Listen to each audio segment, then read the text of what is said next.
नमस्कार, talking point में आपका स्वागत है। मैं हूं आपके साथ ऋतु सिंह। प्राइम टाइम के इस खास बुलेटिन टॉकिंग पॉइंट में बात करेंगे उन खबरों की जो दिन भर चर्चा का विषय यानी कि टॉकिंग पॉइंट रही। तो चलिए शुरुआत करेंगे इस बुलेटिन की और सबसे पहले नजर हेडलाइंस पर। सीहोर में लोकसभा चुनाव को लेकर संघ और बीजेपी की बैठक। सभी 29 लोकसभा सीटें जीतने का रखा लक्ष्य। विधानसभा हारी सीटों को लेकर भी हुआ मंथन।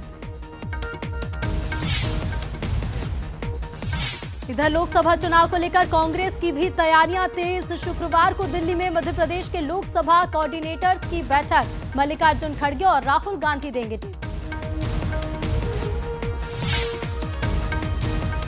छत्तीसगढ़ कांग्रेस प्रभारी बनने के बाद पहली बार रायपुर पहुंचे सचिन पायलट। लोकसभा चुनाव और राहुल गांधी की यात्रा को लेकर की बैठक। बीजेपी का तंज, पायलट बदलने से कुछ नहीं होगा, गाड़ी तो वही है। देश में इंदौर 7वीं बार सबसे क्लीनेस्ट सिटी। इंदौर और सूरत को मिला अवार्ड। राष्ट्रपति द्रौपदी मुर्मू ने सीएम मोहन को दिया अवार्ड। इंदौर में जश्न का माहौल।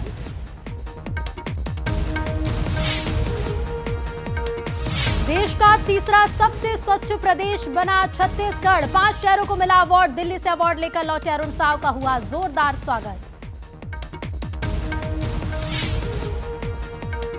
और अफगानिस्तान ने भारत को दिया 159 रन का टारगेट। भारत के खिलाफ अफगानिस्तान का T20 में सबसे बड़ा स्कोर। नबी ने खेली 42 रन की पारी।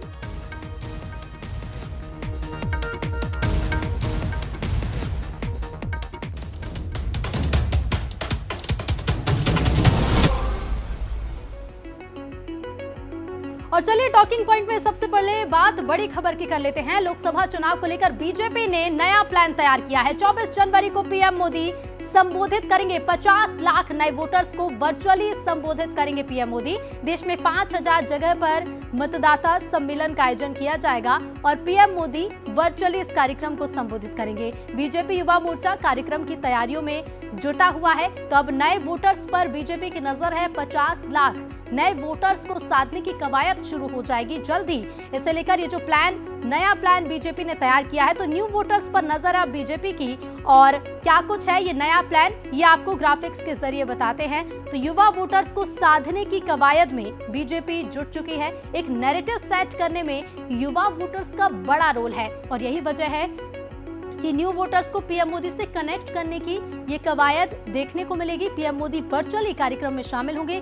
5000 जगहों पर कार्यक्रम किया जाएगा, जिसके लिए युवा मोर्चा तैयारियों में जुटा है। और फ्लोटिंग वोटर्स के जरिए नतीजों में बड़ा बदलाव होता है और इसी वजह से एक बड़ा कार्यक्रम बीजेपी करने जा रही है। और लोकसभा चुनाव को लेकर बीजेपी के साथ साथ कांग्रेस की भी बड़ी तैयारी है। बड़ी बैठक कांग्रेस की होने वाली है दिल्ली में। शुक्रवार को मध्य प्रदेश कांग्रेस की बड़ी बैठक होगी। सुबह 10:30 बजे एमपी कांग्रेस की बैठक होगी और सभी लोकसभा समन्वयकों को दिल्ली बुलाया गया है। सभी 29 लोकसभा समन्वयक जो कांग्रेस ने बनाए हैं, उन्हें दिल्ली बुलाया गया है। पार्टी अध्यक्ष मल्लिकार्जुन खड़गे ये बैठक लेंगे, जिसमें राहुल गांधी भी मौजूद रहेंगे और लोकसभा चुनाव के लिए राज्यवार रणनीति तैयार की जाएगी। तो देखिए, लोकसभा चुनाव को लेकर बीजेपी के साथ साथ कांग्रेस भी तैयारियों में जुटी है और यही वजह है कि बड़ी बैठक दिल्ली में होने जा रही है। कल होगी कांग्रेस की बड़ी बैठक और मध्य प्रदेश को लेकर ये बड़ी बैठक दिल्ली में रखी जा रही है, जिसमें सभी लोकसभा समन्वयकों को दिल्ली बुलाया गया है। तो दिल्ली में देखिए कांग्रेस की बड़ी बैठक होने जा रही है और ग्राफिक्स के जरिए समझ लीजिए। शुक्रवार को एमपी कांग्रेस की बैठक होगी और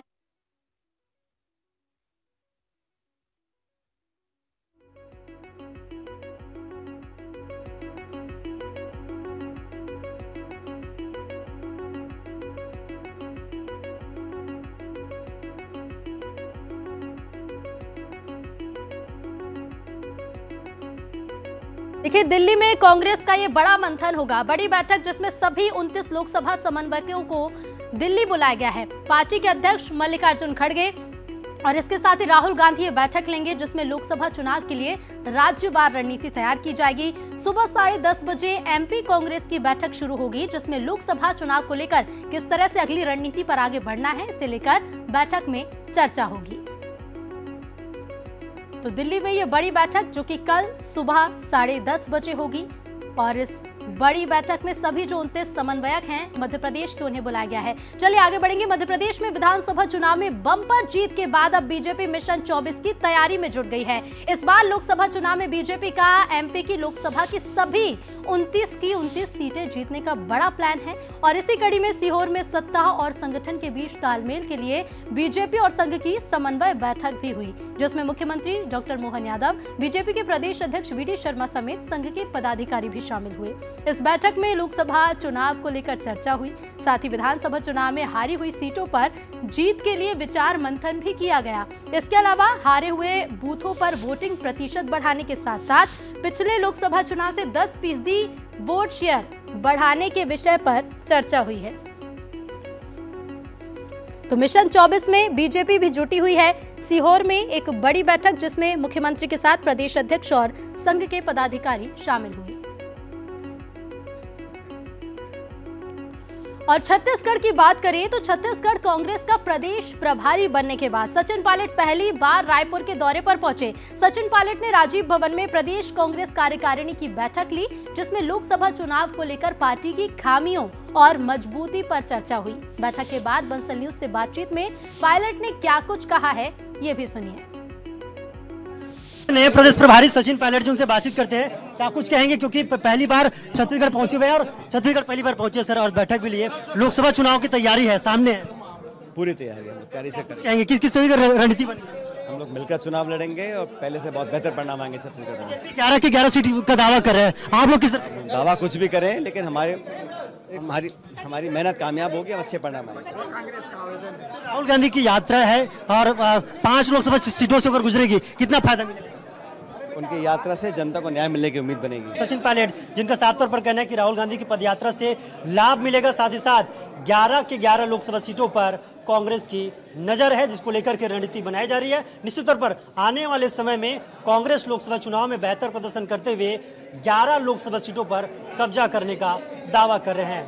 कैमरा पर्सन राहुल साटी के साथ बंसल न्यूज रायपुर, छत्तीसगढ़। कि ये पहली बार है जब प्रभारी बनने के बाद सचिन पायलट छत्तीसगढ़ पहुंचे। अब इस दौरे को लेकर बीजेपी की ओर से प्रतिक्रियाएं आनी भी शुरू हो गई। डिप्टी सीएम अरुण साव ने क्या कुछ कहा है इस दौरे को लेकर, वो भी आपको सुनवाते हैं।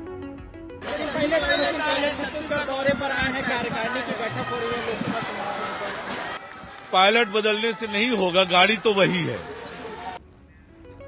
अब देखिए, पायलट के सामने कई तरह की चुनौती होंगी। हालांकि भले ही ये पहली बार का दौरा था, लेकिन कल भी बैठकें होनी है। चुनौती क्या है ये भी आपको ग्राफिक्स के जरिए बताते हैं। तो गुटों में बटी कांग्रेस को साधने का चैलेंज, ये सबसे बड़ा चैलेंज छत्तीसगढ़ में कांग्रेस के प्रदेश प्रभारी सचिन पायलट के पास है। अंदरूनी कलह को दूर करना और पार्टी को एकजुट करना। बीते दिनों में जिस तरह से छत्तीसगढ़ में बयानबाजी कांग्रेस की ओर से देखने को मिली, सबसे बड़ा चैलेंज है कि लोकसभा चुनाव से पहले अंदरूनी कलह को पार्टी दूर करे। इसके साथ ही हिंदुत्व समेत ऐसे कई बीजेपी के मुद्दे हैं जिनकी काट निकालने के लिए भी खास रणनीति पायलट करते नजर आएंगे। और इसके साथ ही भारत जोड़ो न्याय यात्रा को सफल बनाना भी इस दौरे के साथ साथ आने वाले समय में उद्देश्य होगा।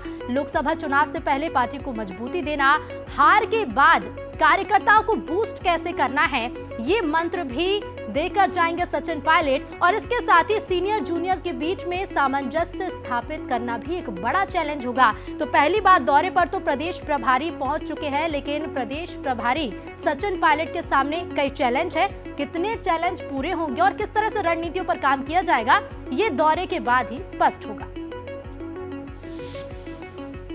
और 22 जनवरी को अयोध्या में रामलला की प्राण प्रतिष्ठा में कांग्रेस के शामिल न होने के फैसले से इस मसले पर पूरे देश में सियासत गरमाई हुई है। बीजेपी ने इस फैसले के बाद कांग्रेस को आड़े हाथों लिया है। मध्य प्रदेश के मुख्यमंत्री मोहन यादव ने कहा है कि बड़े दुर्भाग्य की बात है कि कांग्रेस ने पहले राम मंदिर में अड़ंगे लगाए और अब प्राण प्रतिष्ठा समारोह का अपमान करके देश के बहुसंख्यक आबादी की भावनाओं को ठेस पहुंचाई है। तो वहीं कैलाश विजयवर्गीय ने कहा है कि भगवान राम को काल्पनिक मानने वाली कांग्रेस ने श्री राम को कभी श्रद्धा की दृष्टि से नहीं देखा। देखिए, नहीं जाएंगे तो पछताएंगे, क्योंकि बीजेपी की ओर से जिस तरह से तंज कसे जा रहे हैं, जैसे कांग्रेस के सीनियर लीडर्स ने रामलला की प्राण प्रतिष्ठा समारोह के न्योते को ठुकराया है, तब से पूरे देश भर में सियासत गरमाई हुई है। बीजेपी के पास एक बड़ा मौका भी है, बयान भी सामने आ रहे हैं। बड़े दुर्भाग्य की बात कहना चाहिए। कांग्रेस ने पहले राम मंदिर में अड़ंगे लगाए और अब प्राण प्रतिष्ठा का अपमान करके एक तरह से देश के बहुसंख्यक आबादी के साथ कांग्रेस ने उनकी भावनाओं का कुठाराघात किया है। कांग्रेस को माफी मांगना चाहिए। वो ना आए तो ना आए, उसको सार्वजनिक रूप से एक तरह से वो ठुकरा करके उनने सभी हिंदुओं की भावनाओं के साथ बहुत बड़ा प्रोग्राम। देखिए, वैसे भी राम को श्रद्धा की दृष्टि से कांग्रेस ने कभी भी नहीं देखा। उन्होंने कहा कि ये तो काल्पनिक है और रामचरितमानस भी काल्पनिक है, और इसलिए उनके लिए भगवान राम आस्था का केंद्र नहीं है। ये देश की जनभावनाओं का भी अपमान है, और मैं समझता हूँ जनता इसका जवाब कांग्रेस को आने वाले चुनाव में भी देगी। तो ये बयान आपने बीजेपी की ओर से सुने कि मुख्यमंत्री के साथ साथ बीजेपी के मध्य प्रदेश के मंत्रियों का इस पर क्या कुछ कहना है, लेकिन बीजेपी के साथ साथ कांग्रेस की ओर से भी प्रतिक्रियाएं इस फैसले को लेकर सामने आ रही हैं। इस मसले पर कांग्रेस की ओर से भी लगातार बयानबाजी जारी है। दिग्विजय सिंह ने जहां इस मसले पर शंकराचार्य का अपमान करने का आरोप लगाया, तो वहीं पीसीसी अध्यक्ष जीतू पटवारी ने कहा कि हर कांग्रेसी अयोध्या जाकर रामलला के दर्शन करेगा, लेकिन मंदिर पूरा बनने के बाद। हमें तो आपत्ति इस बात की है कि चंपत राय जिसने कि चंदे से खरीदी हुई जमीन में भ्रष्टाचार किया है, उस पर नरेंद्र मोदी मौन क्यों है, उस पर सरकार मौन क्यों है? ये भ्रष्टाचार करने का अवसर किसने दिया?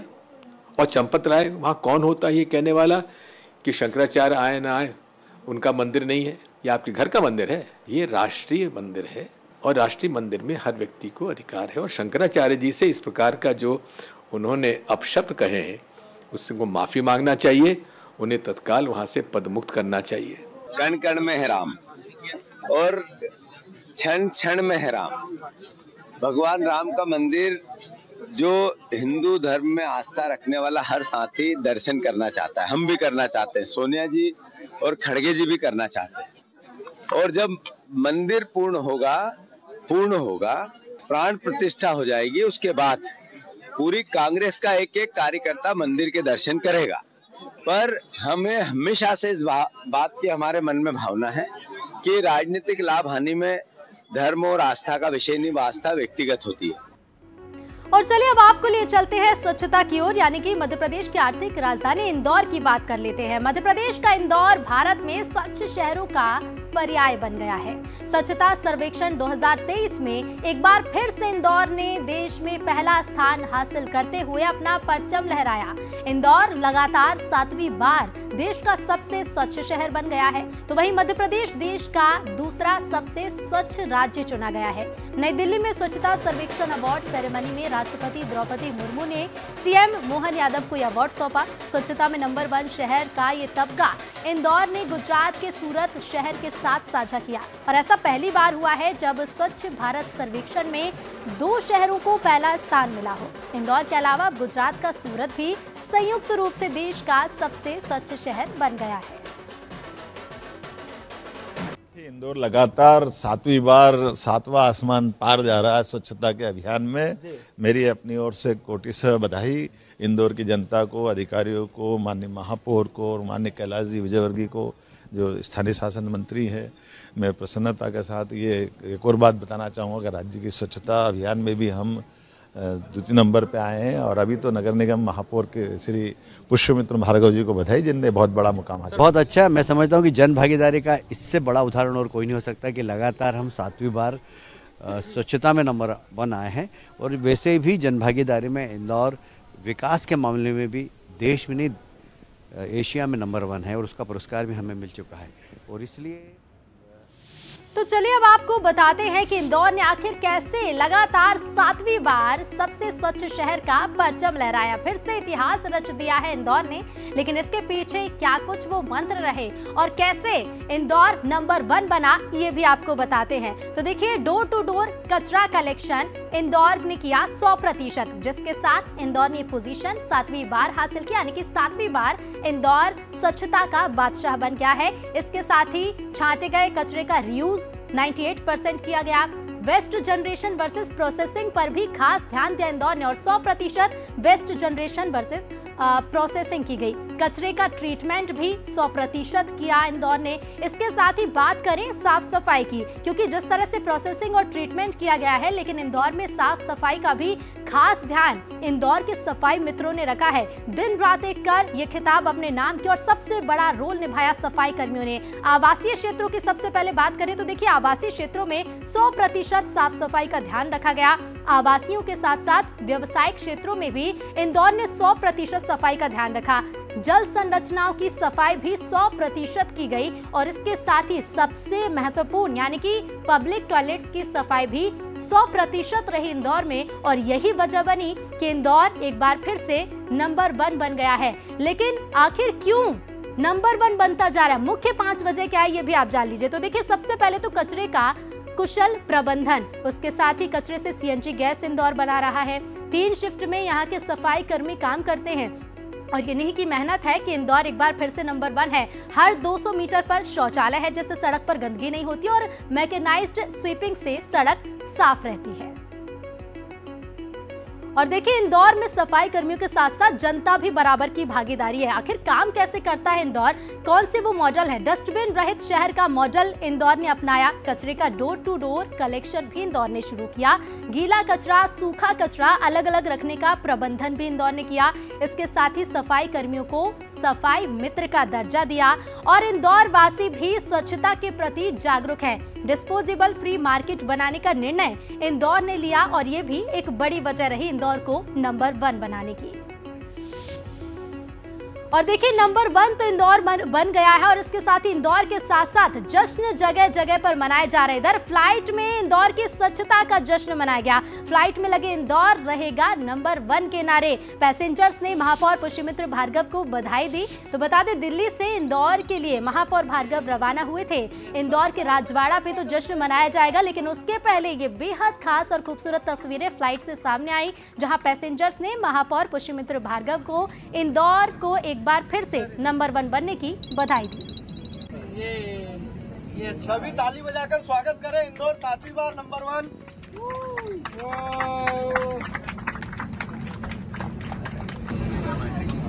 और चलिए अब इंदौर की स्वच्छता से आपको लिए चलते हैं छत्तीसगढ़ की ओर। स्वच्छता सर्वेक्षण 2023 में छत्तीसगढ़ ने भी इस बार बाजी मारी है। छत्तीसगढ़ इस बार देश का तीसरा सबसे स्वच्छ राज्य बनकर उभरा है। अवार्ड सेरेमनी में राष्ट्रपति द्रौपदी मुर्मू ने प्रदेश के मुख्यमंत्री विष्णुदेव साय और डिप्टी सीएम अरुण साव को पुरस्कार से सम्मानित किया। स्वच्छता में छत्तीसगढ़ ने नेशनल लेवल पर एक बार फिर से झंडा गाड़ा है। दिल्ली में छत्तीसगढ़ के 5 नगरीय निकायों रायपुर, पाटन, कुम्हारी, महासमुंद और आरंग को राष्ट्रीय पुरस्कार मिला। पाटन को एक और बार स्वच्छता सर्वेक्षण में 5 स्टार रेटिंग मिली। 1 लाख से ज्यादा आबादी वाले शहर में पाटन को लगातार तीसरी बार पहला स्थान मिला है।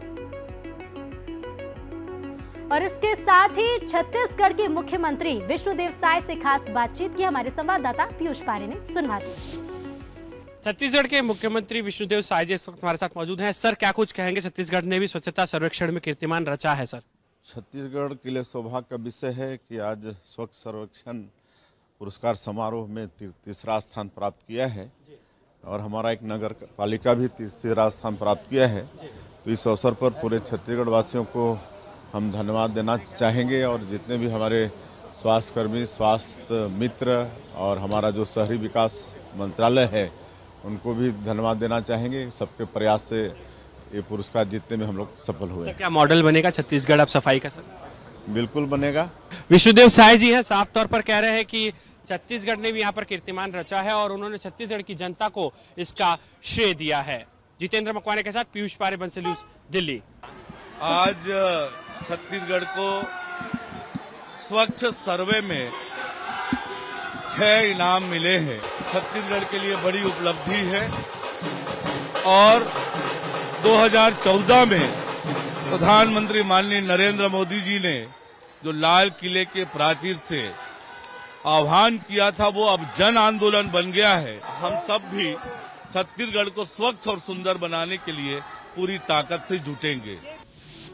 तो स्वच्छता सर्वेक्षण 2023 के सेरेमनी में शामिल होने दिल्ली पहुंचे मुख्यमंत्री विष्णुदेव साय वापस छत्तीसगढ़ लौट आए हैं और इसके साथ ही जब दिल्ली दौरे पर पहुंचे विष्णुदेव साय तो जोरदार स्वागत मुख्यमंत्री का किया गया। और इसके साथ ही आपको बता दें दिल्ली में बड़े नेताओं से मुलाकात भी मुख्यमंत्री ने की है। तो बेहद खास ये दौरा रहा क्योंकि स्वच्छता सर्वेक्षण 2023 में छत्तीसगढ़ ने कीर्तिमान रचा है और इसके साथ ही छत्तीसगढ़ के मुख्यमंत्री विष्णुदेव साय ने दिल्ली में बीजेपी नेताओं से मुलाकात भी की है।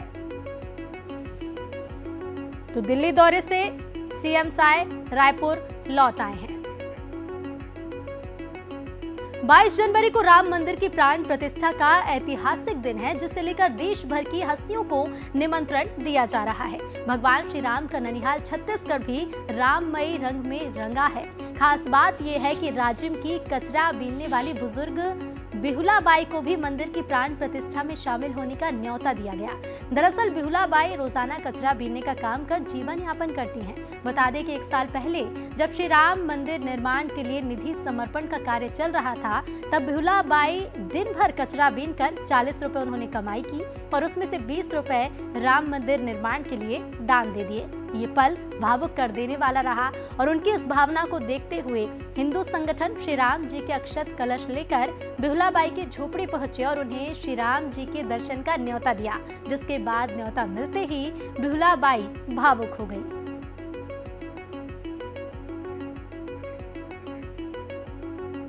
और उत्तर प्रदेश के अयोध्या में भव्य राम मंदिर में रामलला की प्राण प्रतिष्ठा का ऐतिहासिक कार्यक्रम 22 जनवरी 2024 को होने जा रहा है और इस मौके को खास बनाने के लिए देश विदेश से अयोध्या के लिए उपहार भेजे जा रहे हैं। इसमें 108 फुट लंबी अगरबत्ती भेजी गई है। उनके उपहारों का भव्य मंदिर में उपयोग किया जाएगा। धार्मिक उत्साह को बढ़ाते हुए देश के सभी हिस्सों यहाँ तक कि विदेशों से भी अयोध्या के लिए उपहार भेजे जा रहे हैं।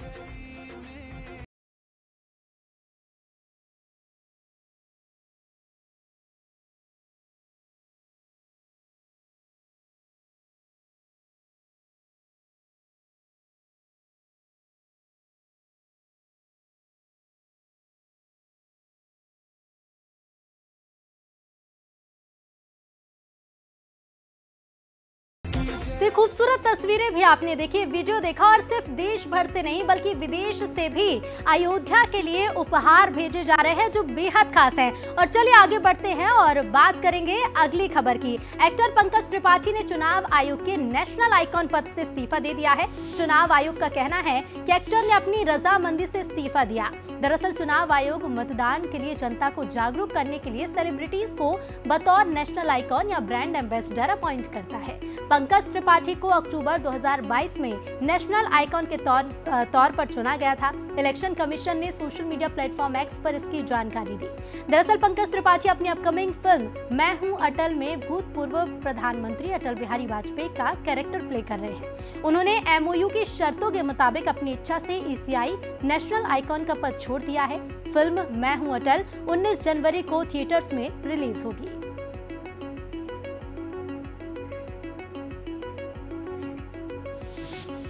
और चलिए अब बात करेंगे खेल के मैदान से। खबर है खेल जगत से जुड़ी हुई। टीम इंडिया के हेड कोच राहुल द्रविड़ 51 साल के हो गए हैं। उनका जन्म 11 जनवरी 1973 को मध्य प्रदेश के इंदौर शहर में हुआ था।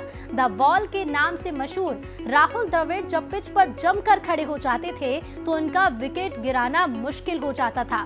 अक्सर गेंदबाजों के पसीने छूट जाते थे। राहुल लंबी और टिकाऊ इनिंग्स खेलने के लिए जाने जाते थे। टेस्ट क्रिकेट में तो उनका कोई सानी नहीं था। वो परफेक्ट टीम प्लेयर थे। अपने कप्तान सौरव गांगुली की डिमांड पर उन्होंने ऐसे समय में विकेट कीपिंग का जिम्मा उठाया जब भारतीय टीम विकेट कीपर बल्लेबाज की कमी से जूझ रही थी। द्रविड़ के इसी समर्पण की वजह से गांगुली की टीम उस दौर की एक ताकतवर टीम बन गई थी। और इसके साथ ही चलिए कुछ 51 बरस के ये खास पल कैसे रहे ये आपको बताते। देखिए 11 जनवरी 1973 को मध्य प्रदेश के इंदौर शहर में उनका जन्म हुआ और इसके साथ ही आपको बता दें बिना जीरो पर आउट हुए उन्होंने सबसे ज्यादा 173 पारियां खेली। राहुल द्रविड़ ने ये कारनामा 10 जनवरी साल 2000 से 6 फरवरी 2004 के बीच किया। 164 टेस्ट मैच में से 36 शतक और 63 अर्धशतक भी जड़े। इसके साथ ही 13,288 रन 52.31 के एवरेज से भी बनाए।